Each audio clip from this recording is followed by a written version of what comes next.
The hearing begins. So, Shannon, let's bring in our headliner. Leonard Leo is the advisor of the president for judicial nominations, and he is our guest live to talk about where we are now. Sir, thank you for your time. Good morning to you. I'm going to begin the questioning. Shannon will be in here as well. So, you met with the president yesterday. Tell us about that. Spoke with him on the phone yesterday, and it's a really extraordinary process. He has worked so hard.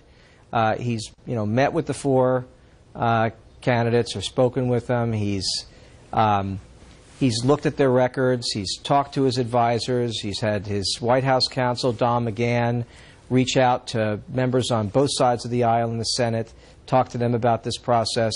I've never seen a president work harder and reach out more broadly than this one to really make sure he gets it right. What did he ask you yesterday, Leonard? Well, he told me quite clearly that he knew all of the four people pretty well.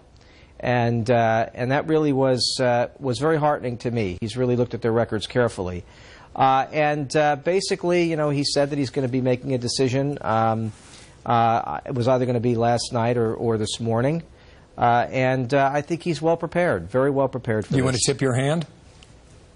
No, that's the president's prerogative, and I couldn't in any event. Fair enough. I didn't expect you to. Here's the president leaving New Jersey, as you just described. Listen here. I'm very close to making a final decision. Not yet. And I believe this person will do a great job. But I'm very close to making a decision. Have not made it official yet, obviously. Have not made it final, but we're very close to making a decision. Let's say it's the four people, and they're excellent, everyone. You can't go wrong. But I'm getting very close to making a final decision. There it is. You just described it, Leonard. Just a specific question. Did he express to you whether or not he was concerned about the difficulty of the process, whether or not that entered his decision-making? Every confirmation battle is a big one these days, and he knows that. But he's also very confident that under the leadership of Senator McConnell, this is something that can happen swiftly by the first Monday of October when the court begins to meet. So I think he's very confident that any of the finalists will be confirmed by the Senate. Okay, I want to bring in my colleague Shannon, who covers the court for a living. Shannon. Hey, Leonard, I just want to ask you about the idea that conservatives are worried that they're going to get something unexpected. They look at Republican nominees or nominees who came from Republican presidents. We think about Justice Stevens, Justice Souter, and conservatives said they didn't get what they hoped for or thought. I mean, some would even argue Justices Kennedy or O'Connor. Can you ever be really sure that's not going to happen? Shannon, this is a president who ran on the Supreme Court issue more than any other presidential candidate, and he energized the voters in a way that no other presidential candidate has on this issue.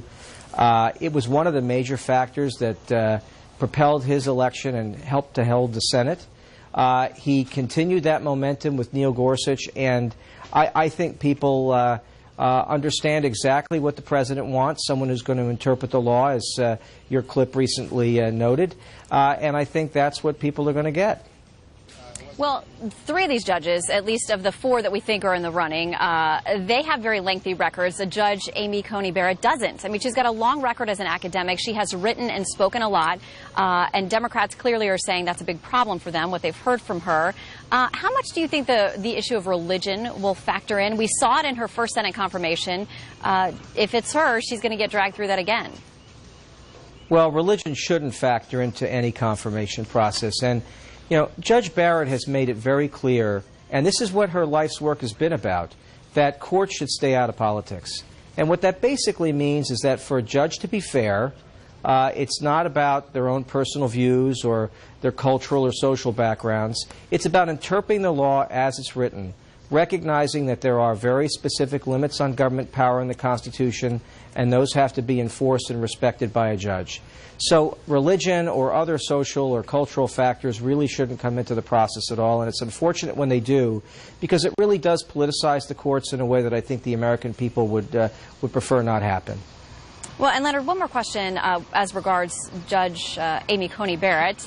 When you look at her, I hear from a lot of conservative groups, they're excited about her. She is the one who would excite the base. There would be grassroots support. They're not quite as excited about some of the others. Does that factor in for the president, looking at who would be most excited by his pick? Obviously, Judge Barrett is an exciting pick for lots of different reasons, but so are the other prospective nominees. All of these people have basically made their life's work the business of keeping courts out of politics. They made their life's work interpreting the Constitution as it's written, and they all understand and can articulate very forcefully the idea if you want to preserve dignity and freedom in America, then basically, you want to have judges who are going to enforce the Constitution as it's written and enforce limits on government power. And that will excite the president's supporters across the board. Leonard, at one point you said you can throw a dart at that list and you'd be happy with any of those picks. I don't know if the president feels that way, but I'm just quoting your words. Democrats have a much different view of all this, and I think you're really getting ready for a fight there in Washington, D.C., especially when you compare it to the nomination process of Neil Gorsuch. I think it has the sense and the taste of a very different battle. Here's Richard Blumenthal talking, well, about that just yesterday.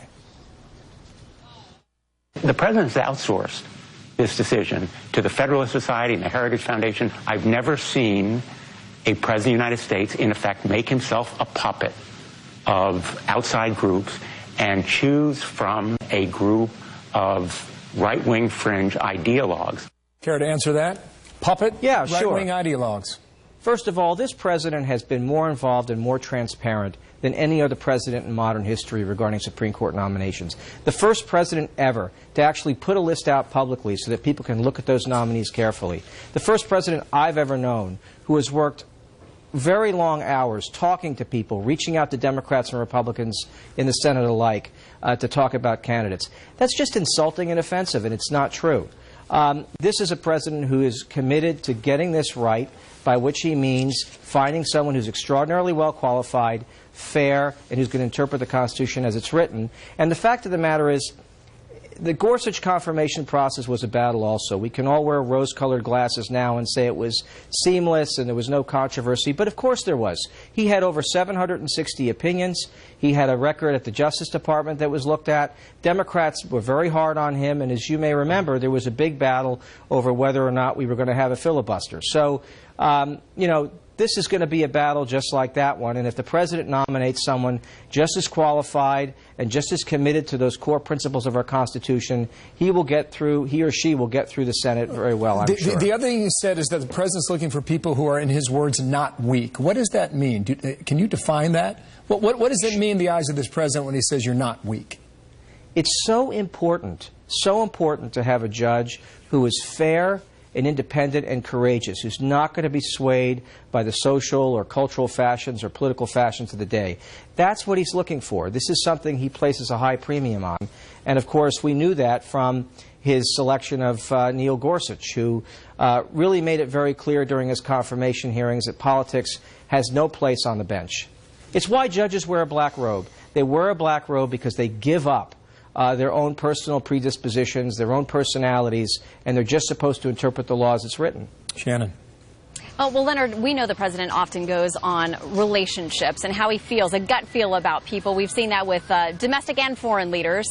How does that factor in here? Because each of these nominees has a very interesting story. We think about Judge Hardiman driving a taxi to put himself through Georgetown Law School. Judge Kethledge, somebody who often writes from a little section of the family barn in upstate Michigan. He goes out hunting with his son.